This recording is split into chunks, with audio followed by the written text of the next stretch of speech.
ప్రస్తుతం తెలంగాణలో చూస్తున్నారు కదా అంకుల్, రేవంత్ రెడ్డి పరిపాలన విధానం మీకు ఎట్లా అనిపిస్తుంది? చండాలంగా ఉంది అంటున్నా. అంటే ఏ విధంగా చండాలంగా అన్నిట్ల ఒక్కటి చక్కగా లేదు.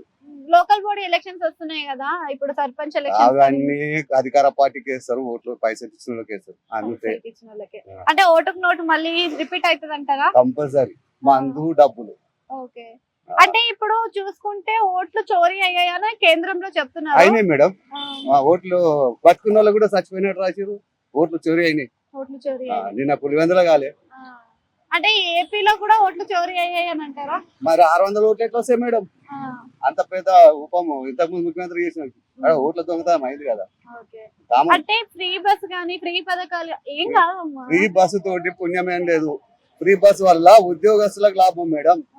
ఉద్యోగస్తులు హైదరాబాద్ లో ఉంటారు, పల్లెటూళ్ళలో వచ్చి జాబులు చేస్తున్నారు. 80,000 లక్ష రూపాయలు జీతం తీసుకుంటారు, ఆడ వచ్చి జాబులు చేస్తున్నారు.